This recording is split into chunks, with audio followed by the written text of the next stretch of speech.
지연과 태섭이 모텔에서 함께 나오는 장면이 블랙박스에 찍혀 있었어요. 처음엔 눈을 의심했지만 몇 번을 반복해서 본 후에야 확신할 수 있었죠. 내 아내와 나보다 2계급 아래 있던 회사 후배가 그날 이후 나는 사랑이 아니라 연기를 믿고 살았다는 걸 알게 됐어요. 모든 게 무너졌습니다. 아니, 무너지기 시작한 거였죠. 이 이야기는 불륜의 고통에 대한 흔한 복수극이 아니다. 누군가의 침묵이 얼마나 무서운 무기인지, 누군가의 다정함이 얼마나 정교한 위장일 수 있는지에 대한 기록이다. 나는 그저 평범한 가장이었다. 사랑받고 있다고 믿었고 헌신이 배신으로 돌아올 거라곤 상상조차 못했다. 하지만 어떤 진실은 너무 가까이에 있어 처음엔 보이지 않는다. 아내의 미소 뒤에 숨겨진 다른 남자의 그림자를 마주한 순간부터 내 삶은 송두리째 뒤집혔다. 그리고 나는 선택했다. 참지 않기로, 무너지지 않기로, 끝까지 가보기로. 이제부터 내가 들려줄 이야기는 한 남자의 무너짐과 복원, 배신과 응징, 그리고 진짜 자유를 찾아가는 여정이다. 끝까지 읽고 나면 당신은 내 선택이 틀리지 않았다는 걸 알게 될지도 모른다. 결말은 여러분의 예상을 완전히 뒤엎을지도 모릅니다. 여러분의 생각은 어떠셨나요? 댓글로 꼭 남겨주세요. 구독과 좋아요도 잊지 마시고 방탐정의 이중 파일과 함께 더 놀랍고 흥미로운 이야기 속으로 떠나봐요. 35세 평범한 남자. 서울 강남의 한 중소기업에서 영업관리를 맡고 있고 특별할 것 없는 인생을 살아가고 있다. 내 이름은 도영이다. 이 이야기를 시작하려는 이유는 단순하지 않다. 누구에게 동정을 구하려는 것도 아니고 누군가를 용서해달라고 부탁하려는 건 더더욱 아니다. 그저 있는 그대로를 말하고 싶다. 숨기지 않고 돌려 말하지 않고 나 자신에게조차 외면하지 않고. 나는 아내 지연과 결혼한 지 3년이 되던 해 그제서야 우리 부부의 진짜 얼굴을 보게 됐다. 사람들은 우리를 모범부부라 불렀다. 웃는 얼굴로 손을 맞잡고 주말엔 카페에서 함께 책을 읽고 가족 모임이나 친구 결혼식에서도 늘 나란히 앉아 있었다. 겉으로 보기엔 참 그럴듯했다. 지연은 다정했다. 회사에서 지친 날엔 말없이 따뜻한 차를 내주었고 내가 말끝을 흐리면 그 속마음을 먼저 알아채곤 했다. 퇴근길 엘리베이터 안에서 나는 늘 지연의 미소를 떠올리며 서둘러 집으로 돌아갔다. 냄비에서 김이 모락모락 나는 된장찌개와 부엌에서 발소리를 죽이며 준비하던 그녀의 뒷모습을 보면 나는 진심으로 행복하다고 생각했다. 그땐 그랬다. 정말 그렇게 믿었다. 하지만 지금 와서 돌이켜보면 그 모든 장면이 무대 위 연극 같았다. 어딘가 정교하고 아름다웠지만 이상하리만치 현실감이 없었다. 그리고 그 위화감의 시작은 아주 사소한 것에서 비롯되었다. 스킨십. 우리는 부부였지만 부부답지 않았다. 결혼 초부터 지연은 피곤하다는 말을 입에 달고 살았고 내가 손을 잡으려 하면 땀이 난다며 피했으며 가끔 어깨에 기댔을 때는 묵직하다고 자리를 옮겼다. 이해하려 했다. 성향 차이일 수도 있고 민감한 사람일 수도 있으니까. 하지만 시간이 지날수록 그 거리감은 더 커졌고 나는 점점 내 존재 자체가 짐이 아닐까 하는 생각에 사로잡혔다. 지연의 눈빛엔 더 이상 나를 향한 애정이 없었다. 밤이 되면 나는 혼자였다. 같은 침대, 다른 온도. 그녀는 나를 향해 등을 돌렸고 나는 침묵으로 그것을 감내했다. 내가 매력이 없는 사람이라서 그런 걸까? 내가 그녀에게 실망만 안겨주는 남편이라서 점점 식어간 걸까? 의심은 자책이 되었고 자책은 무력감으로 변했다. 그래서 더 잘하려 애썼다. 기념일을 챙기고 퇴근 후엔 바로 집에 들어왔고 지연이 말 한마디라도 하면 마음에 담아두려 노력했다. 그런데 아무리 손을 뻗어도 닿지 않는 거리라는 게 있다. 나는 몰랐다. 그녀의 마음이 이미 다른 사람에게 가 있었다는 걸. 그리고 나는 이제부터 그 진실을 마주하게 된다. 나는 그 후로 더 열심히 살았다. 집안일도 내가 더 많이 했다. 지연이 좋아하는 반찬들을 순수 만들기 위해 요리 학원에도 다녔다. 퇴근길엔 소소한 선물들을 챙겨 들고 계절이 바뀔 때마다 그녀가 좋아할 만한 옷이나 향수를 골랐다. 어떻게든 그녀의 마음을 돌리고 싶었다. 하지만 내 노력은 닿지 않았다. 아니, 닿을 수조차 없었다. 내가 가까이 다가가려 하면 할수록 지연은 한 걸음 더 물러섰다. 그리고 결국 그 말까지 듣고 말았다. 왜 이렇게 집착해? 좀 여유를 가져. 그 말이 내 가슴을 깊숙이 찔렀다. 내가 괴상한 사람이 된 것 같았고, 애써 지켜내려는 내 결혼이 오히려 불편함의 원인이 된 것처럼 느껴졌다. 그날 이후로 나는 더 이상 어떤 표현도 쉽게 꺼낼 수 없었다. 친구들과의 술자리에서 가볍게 고민을 털어놓고 싶기도 했다. 하지만 누구에게도 입을 열 수 없었다. 부부 사이의 은밀한 문제를 꺼낸다는 건 부끄러움과 동시에 지연을 향한 일종의 배신처럼 느껴졌다. 그래서 혼자 삼켰다. 답답하고 조용한 밤들이 그렇게 늘어갔다. 그런데 이상한 건 있었다. 집에서 나를 대하는 지연과 다른 사람들 앞에서의 지연은 완전히 다른 사람이었다. 회사 동료들과 식사할 땐 그녀는 내 팔짱을 끼고 웃으며 내 이야기에 고개를 끄덕였고, 친구들 앞에서는 언제나 나를 내 남편은 정말 자상해라고 소개했다. 그 모든 모습이 너무도 자연스러워서 한때는 그래도 사랑은 남아있나 보다라고 안도한 적도 있었다. 하지만 그런 희망은 오래가지 않았다.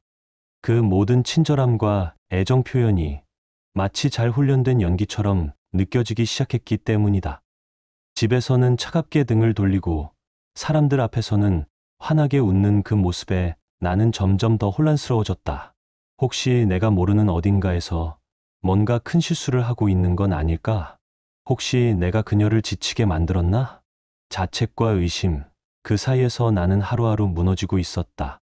그리고 어느 토요일 오후, 그 모든 의심은 더 이상 피할 수 없는 현실로 다가왔다. 지연은 친구들과 쇼핑을 나갔다며 화장기 옅은 얼굴로 나갔고, 나는 혼자 집에 남아 축구 중계를 보고 있었다. 별다른 일 없는 평범한 오후였다.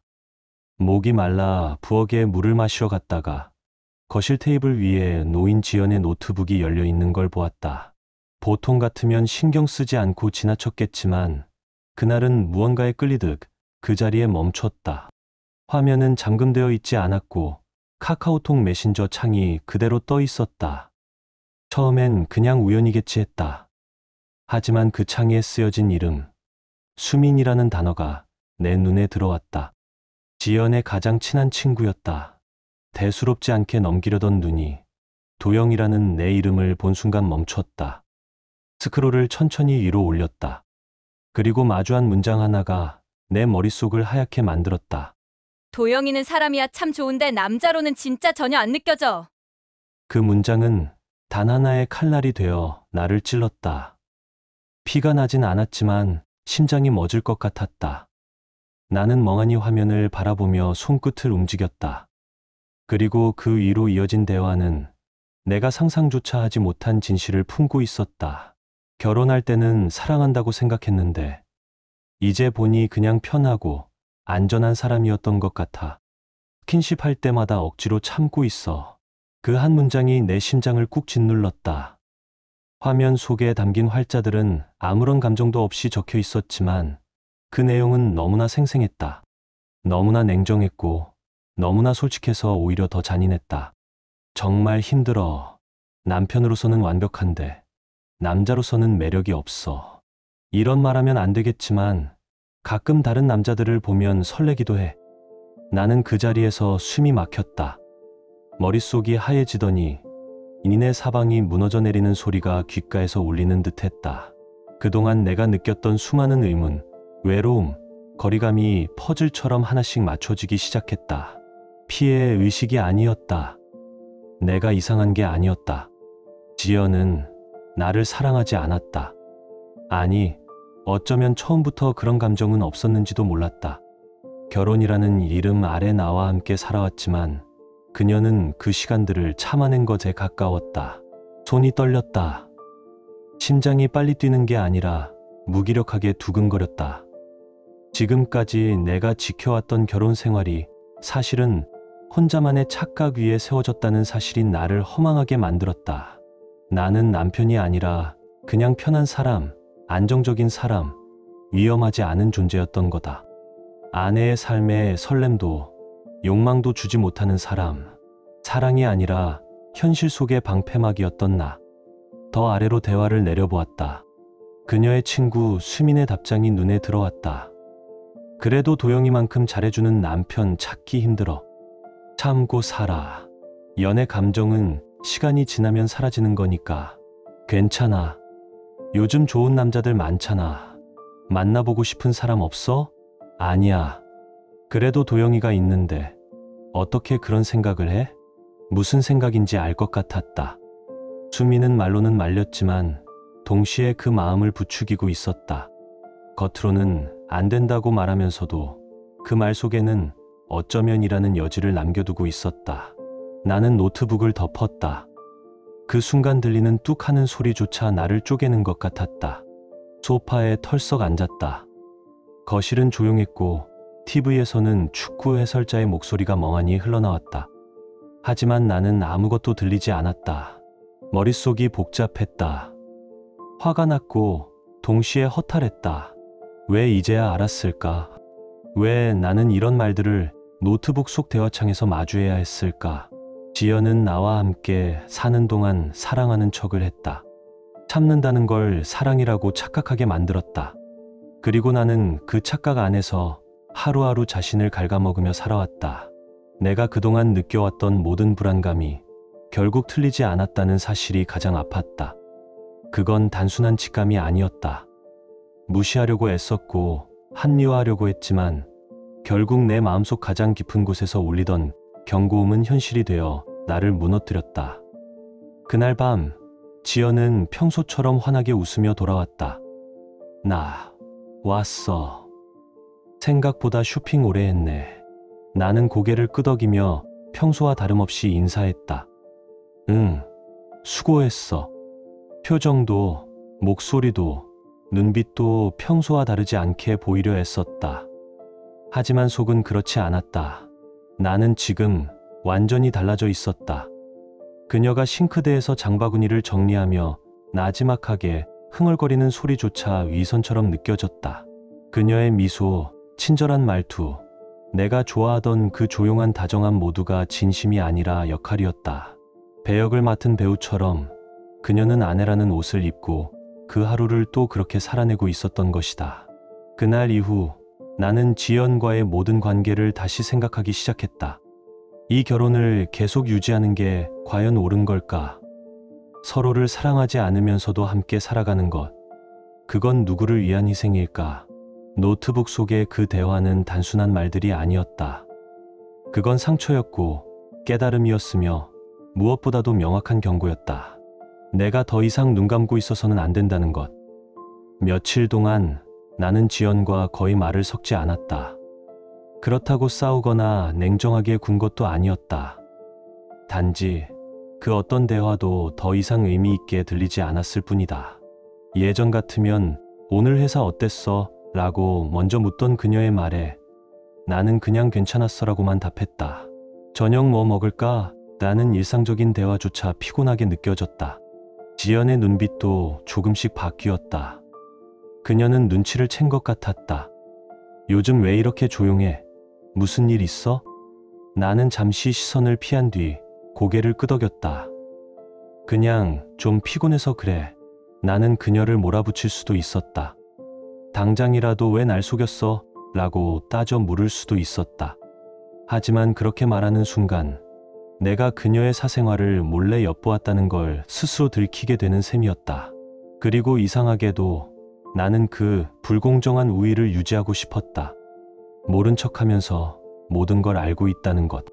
지금 이 관계에서 유일하게 내가 가진 진실의 힘이었으니까 그렇게 며칠을 더 참았다. 서로 웃으며 대화를 나누지만 속은 모두 썩어가고 있는 관계. 나는 그걸 견디고 있었다. 그리고 며칠 후 회사에서 정기회식이 잡혔다.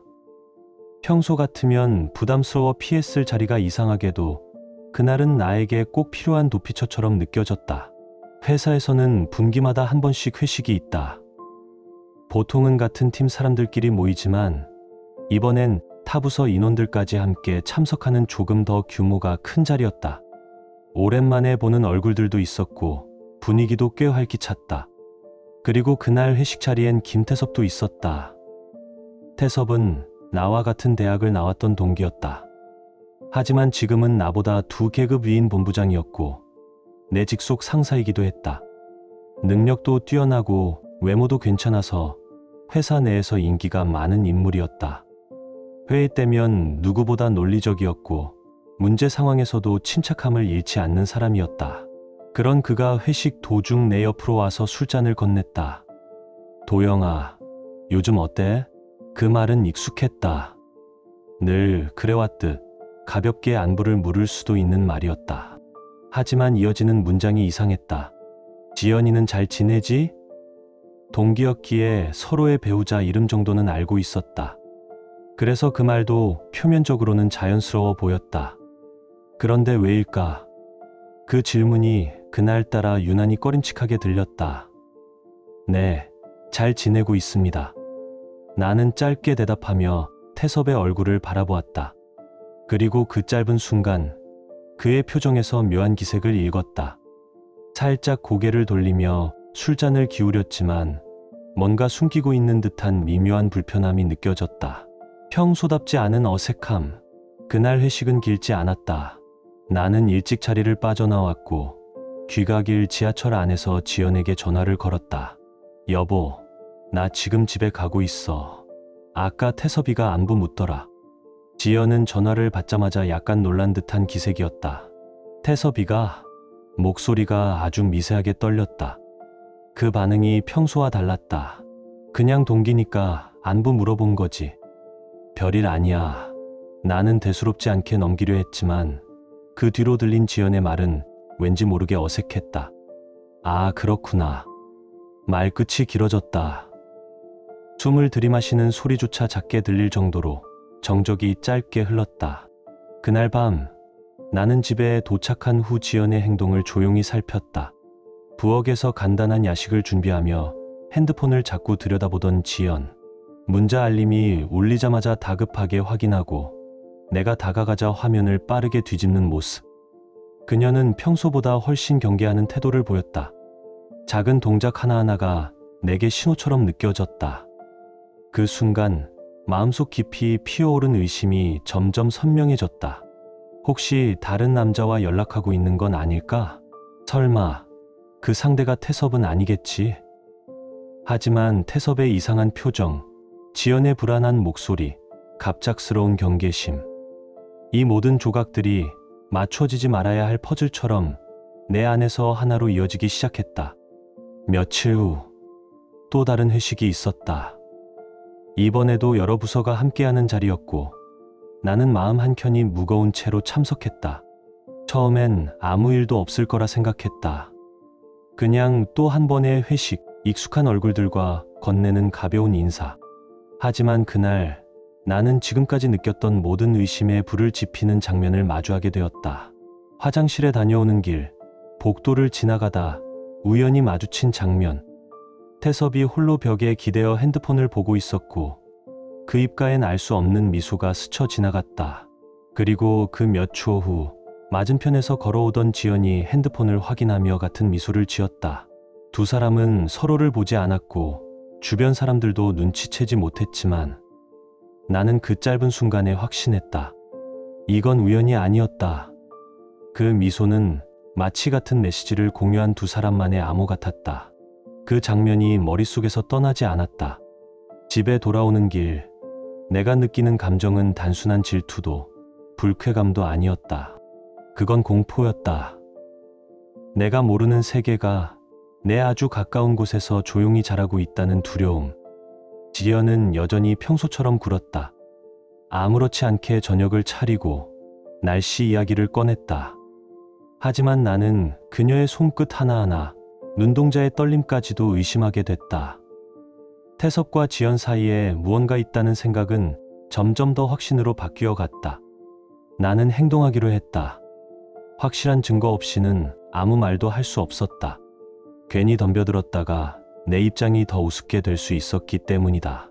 며칠을 고민한 끝에 나는 위치 공유 앱을 설치하기로 결심했다. 여보, 요즘 사건 사고도 많고 걱정되네. 우리 위치 공유 앱 깔까? 지연은 의외라는 듯 고개를 들었다. 위치 공유. 갑자기 왜? 혹시 무슨 일 생기면 서로 찾기 쉽잖아. 요즘 회사에서도 다들 한다던데. 나는 최대한 담담하게 말했다. 이건 단지 배려라는 포장 아래 준비한 감시였다. 지연은 잠시 머뭇거리더니 고개를 끄덕였다. 그래, 알겠어. 그녀는 미소 지었지만 눈가의 표정은 굳어 있었다. 앱을 설치한 후 며칠간은 아무 일도 없었다. 지연은 늘 그렇듯 집, 마트, 미용실 정도만 오갔다. 나는 내 의심이 지나쳤던 걸까? 스스로를 다그치며 마음을 다잡았다. 하지만 일주일 후, 목요일 오후, 지연은 친구들과 쇼핑을 나간다고 했다. 나는 습관처럼 앱을 켜 위치를 확인했고, 그 순간 심장이 멈췄다. 지도상에서 지연은 백화점이 아닌 도심 한복판의 호텔가 근처에 있었다. 그 자리에 2시간 넘게 숨을 크게 들이켰다. 심장이 빨라지기 시작했고 손이 식은 땀으로 젖었다. 혹시 정말 내 의심이 맞는 걸까? 아직 단정할 순 없었다. 그 근처에 다른 일이 있었을 수도 있고 친구들과 카페에 들렀을 수도 있었다. 하지만 내 직감은 그렇지 않다고 외치고 있었다. 더 이상 가만히 있을 수 없었다. 이번에는 차량 블랙박스를 확인하기로 했다. 요즘 블랙박스는 주차 중에도 촬영이 가능하다. 지연이 주로 타는 차량의 녹화 기록을 다시 살펴보기로 마음먹었다. 그 안에 내가 외면해왔던 진실이 담겨 있을지도 모른다. 그날은 평범한 화요일이었다.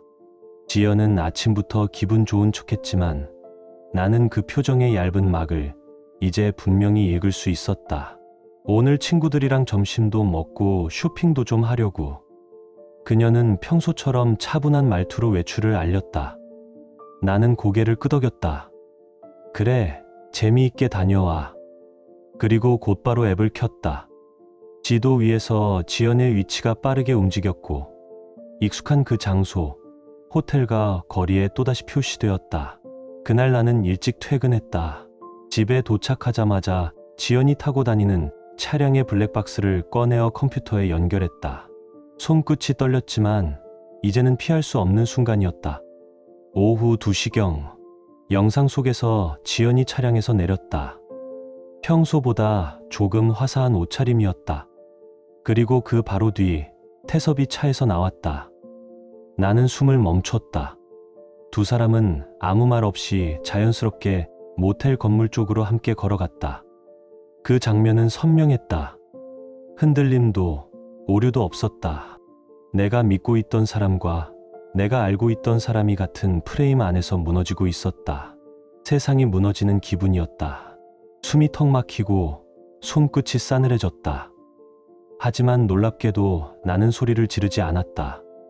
그저 아주 조용히 마치 오래전부터 준비되어 있던 사실처럼 그 영상을 다시 재생했다. 몇 번이고 돌려봤다.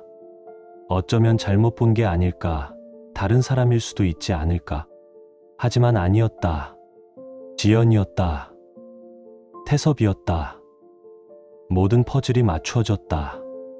지연이 나를 남자로 느끼지 못한 이유, 스킨십을 피했던 모든 이유, 그건 사랑이 식은 게 아니라 이미 다른 사랑을 하고 있었기 때문이었다. 그것도 하필이면 내 대학 동기이자 회사 직속 상사인 태섭과.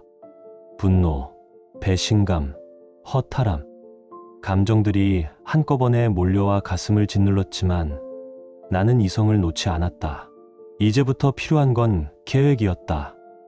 감정적으로 행동하면 내가 잃을 것이 더 많았다.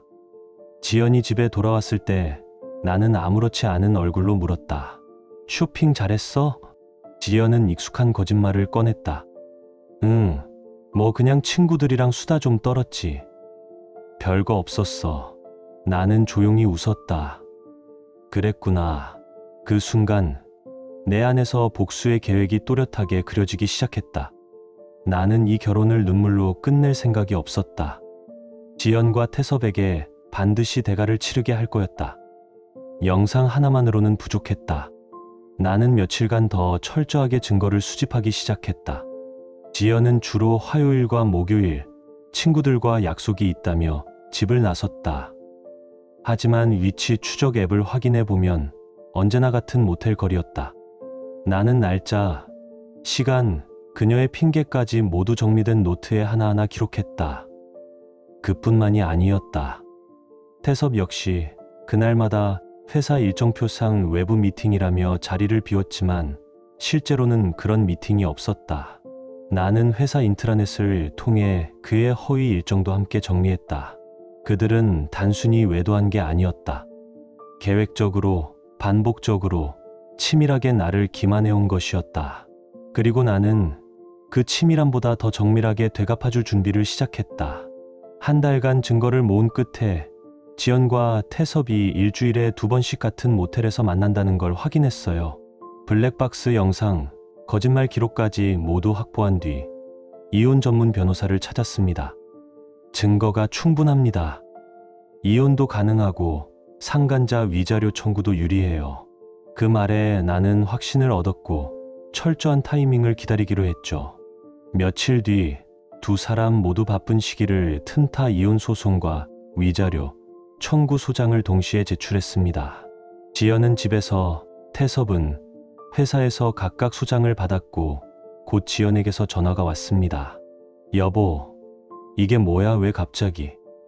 당신이 뭘 했는지 다 알고 있어. 이제 연기하지 마. 어떻게 알았어? 그건 중요하지 않아. 이제 우린 끝이야. 전화를 끊고 나니 묘한 해방감이 밀려왔습니다. 모든 감정의 굴레가 끝났다는 안도감이었죠. 지연도 태섭도 더 이상 숨을 수 없었습니다. 진실은 드러났고 복수는 이제 시작일 뿐이었습니다. 나는 태섭에게도 확실한 대가를 치르게 하고 싶었다. 그의 아내 미영 씨에게 모든 사실을 알렸고 증거를 보여주자 그녀는 결국 이혼을 결심했다. 이제 태섭은 가정도 잃었다. 나는 거기서 멈추지 않았다. 그가 회사에서도 벌을 받게 만들고 싶었다. 허위 외근 보고, 법인카드 남용, 근무 중 사적 행동들. 자료를 정리해 익명으로 감사팀에 제보했고 결국 태섭은 징계 없이 해고됐다. 하루아침에 본부장에서 실직자가 된 것이다. 주변에도 소문이 퍼졌다. 지연은 남편의 후배와 바람핀 여자로 낙인 찍혔고 태섭도 평판이 바닥에 떨어졌다. 이혼 소송은 빠르게 마무리됐다. 증거가 명확했고 지연은 더 이상 부정할 수 없었다. 재산 분할은 73 위자료도 모두 인정받았다. 태섭에게 청구한 3천만 원 상간자 위자료도 거의 전액 인용됐다. 모든 게 끝난 뒤 지연이 내 새집 앞에 찾아왔다. 도영아, 정말 마지막으로 한 번만 얘기하자. 할 말 없어. 우린 끝났어. 정말 후회하고 있어. 다시 시작할 수 없을까? 나는 조용히 고개를 저었다. 돌아갈 길은 없었다. 그녀도 태섭도 이미 넘지 말아야 할 선을 넘었으니까. 지연이 눈물로 매달렸지만 나는 단호하게 말했다. 넌 예전에 말했잖아. 나는 사람으로는 좋지만 남자로는 안 느껴진다고. 이제 나도 너를 여자로 느끼지 않아. 우리는 원래 안 맞았던 거야. 그 말에 지연은 말없이 고개를 떨궜고 나는 마지막 말을 남기고 떠났다. 모텔에서 만났다는 것만으로도 용서할 수 없어. 이제 진짜 끝이야. 그날 이후 내 삶은 완전히 달라졌다. 지연과 함께 살던 집을 팔고 조용한 아파트로 이사했다. 작지만 내게는 충분한 공간이었다. 무엇보다도 억지로 누군가에게 맞춰 살 필요 없는 삶이 만족스러웠다. 회사 생활도 훨씬 편해졌다. 사람들은 내 상황을 이해했고 더 따뜻하게 대해줬다. 주말엔 운동을 시작했고 한강을 따라 자전거를 타며 바람을 느꼈다. 혼자여도 충분히 행복할 수 있다는 걸 깨달았다. 심리상담사인 대학 동창 기석과는 자주 만나 이야기를 나눴다. 함께 독서 모임도 만들었고 서로의 삶을 응원했다. 지연과 태섭의 소식은 종종 들려왔지만 더는 관심이 없었다. 그들은 각자의 선택에 따른 결과를 살고 있었고 나는 그저 내 길을 걸을 뿐이었다. 우연히 길에서 지연을 마주쳤을 때도 나는 그냥 지나쳤다.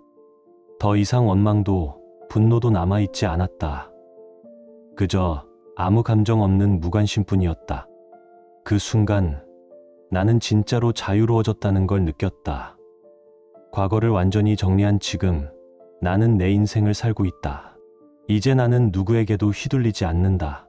사랑도 분노도 지나갔고 나만의 평온한 일상이 시작되었다. 이것이 나의 이야기다.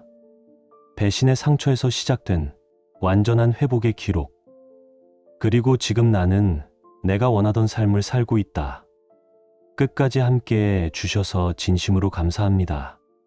공감하셨다면 구독과 좋아요로 마음을 나눠주세요. 그리고 응원의 댓글을 남겨주시면 더 좋은 영상을 만들 수 있는 힘이 됩니다. 그럼 다음 영상에서 다시 만나 뵙겠습니다.